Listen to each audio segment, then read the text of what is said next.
د چمتال ځوانان د کرکټ وسایل او امکانات غواړي.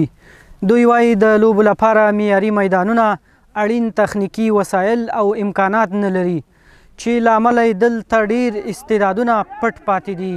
چمتال ولسوالۍ چیرې چې خلک د ژوند له ډیرو لومړنیو اسانتیاوو بې برخې دي، خو د یادې ولسوالۍ د مرکزي کلي دا ځوانان د ډیر شوق او علاقې له مخې په خاورینو او له دوړو په ډکو میدانونو کې د کرکټ لوبه کوي.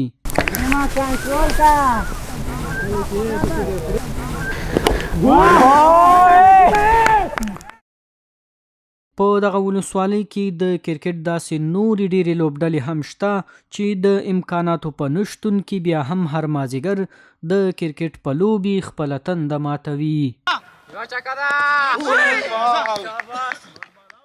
دوی د کرکټ بورډ له مسؤلینو ګیله کوي چې ستونزو ته یې هیڅ پاملرنه نه کوي.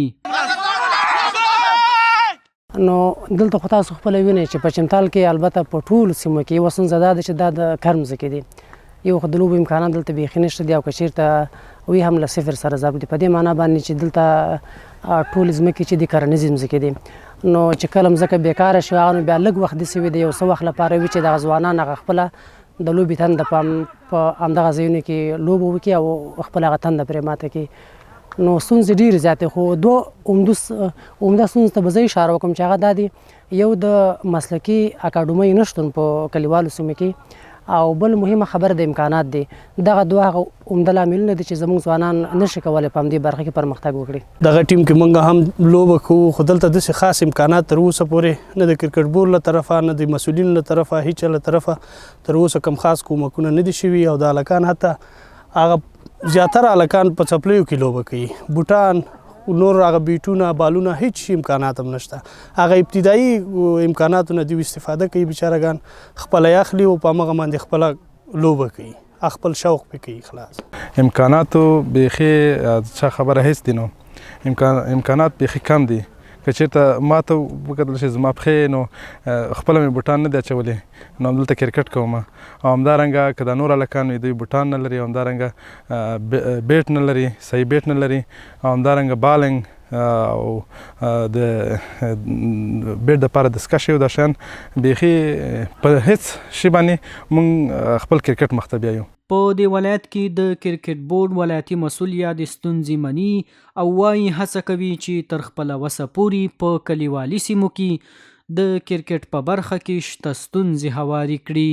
نوموړي زیاته کړه چې یو شمېر سوداګرو ورسره د همکارۍ ژمنه کړې چې د بلخ په 3 ولسوالیو کې د کرکټ معیاري اکاډمیانې جوړې کړي. ولسوالیو لپاره موږ خپل نمایندګان هم هلته ټاکلي دي چې هر څه مشکلات یې هغه موږ سره شریکوي. نو تر خپل وس او خپل هغو پورې موږ دوی سره همکاري کړې ده. نو داسې همکاري د موږ سره هم نه ده سوې، کرکټ بورډ نه چې موږ سره همکاري وشي او موږ دوی سره نه یې کړې، نو د هغې خوا نه همکاري نه کېږي. نو موږ هم همکاري له دې خوا نه شو کوی ورسره، څه مو چې له وسه یې او څه مو چې ورسره کوی سو هغه مو ورسره کړي دي انشاءالله د کرکټ په تخنیکي برخه کې او نور هغه برخه کې. بلخ ولسوالیو کې کرکټ ډېر ده، دغسې په چاربولک کې او چمتال کې انشاءالله هغلته موږ سره شخصي تجارانو هم وعدې کړي دي چې تاسو سره به همکاریانې کوو او اکاډمیان به درته جوړوو، او کرکټ بورډ هم موږ سره وعدې کړي دي انشاءالله چې موږ هغه کوم معیار چې دوی موږ نه غواړي د شاګردانو چې هغه موږ پوره کړو، انشاءالله موږ ته نور په هره ولسوالۍ کې په هر ځای کې هم دوی اکاډمي موږ ته جوړوي انشاءالله. د یادونې وړ ده د بلخ ولایت په یو شمېر ولسوالیو کې دا مهال په لسګونو زره ځوانان د کرکټ په لوبو بوخت دي، خو د لوبو لپاره معیاري میدانونه او د کافي امکاناتو نشتون یې د پرمختګ مخه نیولي.